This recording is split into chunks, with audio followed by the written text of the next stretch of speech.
Hello, my name is Marnie and this is Jerry. On behalf of Spyderco, we'd like to thank you for purchasing our new model 204 Triangle Sharpmaker. It is the next generation in a long line of Spyderco sharpeners. It's our goal with this video and the accompanying instruction book to help you get the most out of your new Triangle Sharpmaker. We've arranged this video to closely follow the instruction book, but we could only show you with pictures in the book. Will be covered with live action here. You're watching the introduction right now, and in the next section we'll give you a brief history of blade grinds and sharpening. We'll also show you how to set up your sharpener and then how to sharpen a variety of knives, including your serrated blades. Then following the knife section, we'll show you how to sharpen all your scissors. When we're finished with scissors, we have a whole section on shop tools and then some oddball items such as nail clippers and potato peelers. And once we've shown you how to sharpen everything, we'll finish up by demonstrating how easy it is to clean the Sharpmaker. But now, to show us how to use the Sharpmaker, we're very fortunate to have the founder of Spyderco, as well as the head of Research and Development Department, Sal Glesser. Sal has been involved with the development of this sharpening system as well as all of Spyderco's sharpeners, and he's undoubtedly the best person to show us all how to get the most out of our Sharpmaker. So let me introduce Sal Glesser. Morning, Hi, Jerry. Sal. Nice How you to see doing? you. Good Great. to see you again. It's great to have you here to show us how to use this thing. Well, they said if I didn't do it, they'd take away my crayons. Sal, I'm really excited to learn how to use the Sharpmaker, but before we get started, could you give us a little history on where did sharpening get started? Yeah, it'll take a couple of minutes to set up some stuff, and we'll get right into it. Sounds Okay. good. Okay, the whole history of knives goes back a long way. Before we had fire, we were cutting things. So a knife is actually man's oldest tool. They started back in the Stone Age with using very hard rocks, essentially. This is a piece of flint, and the way they created the edge was by applying pressure with another rock and actually flaking off the pieces of flint. What you end up with is a sharp edge, which they used for cutting things. However, once the edge was gone, they had to go back to the knife maker and recreate the edge or sharpen it. And the way they sharpened it was the way they made the original knife, was by flaking off the extra rocks. But the sharpening of the knife was a critical part of even having one. Another example is here. These are from Kodiak Island in Alaska. They're predecessors to ulus. This is the cutting edge, and this is the way they were held.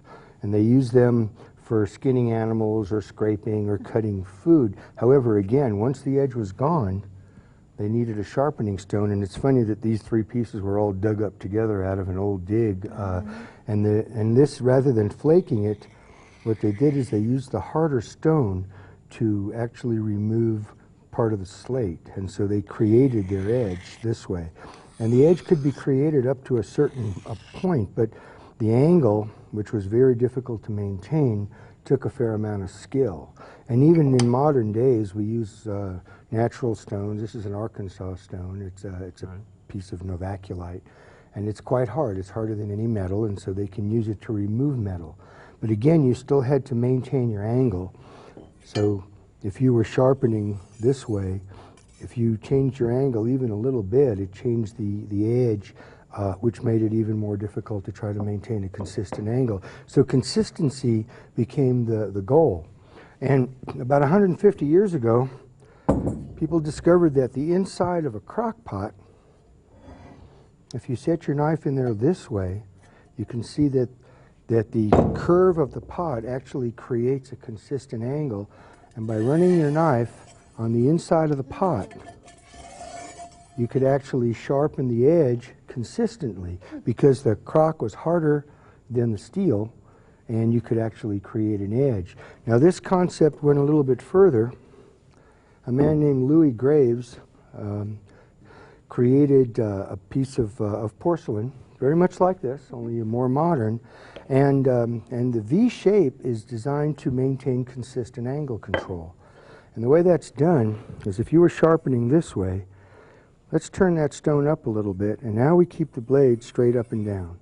And the straight up and down visual is the way we maintain the control. Now, from the early 70s on, a whole slew of various kinds of V sharpeners came into production, eventually ending up with this. This is the Triangle Sharpmaker, the one that we produce, and it's probably the most sophisticated and the most versatile of the sharpeners on the market today. And again, the technique is keeping the blade straight up and down. And I'll show you how to do that in a few minutes. But it's the edge that we're concerned with a knife. Now there's a variety of different kinds of grinds that they'll use to create an edge. There's 4 basic grinds. One is called a hollow grind, and that's where they take your basic piece of steel and using 2 wheels they hollow out a portion. This is a hollow grind, and you can see where the steel is actually hollowed out on both sides. Oh, okay. And that's how you end up with an edge. A second type of edge would be called a flat grind, and that's where you start at the top and you just go straight to the edge. It's easier to see coming down one side and down the other. A third type, which isn't used much anymore, it's a double convex grind where you come around this way. Sometimes it's called an apple seed grind because of the actual shape. Back in Japan, they used to call it hamaguri-ba, 800 AD. That's how far back this goes. But in all cases, what you're trying to do is get to the edge. There's another type that's been used quite a bit. Recently, they call it a chisel grind, but this has again been around for many years. You'll notice that on one side it's flat or sometimes even a little hollow, Right. and the other side it's actually comes in this way. So you have the grind is just on one side.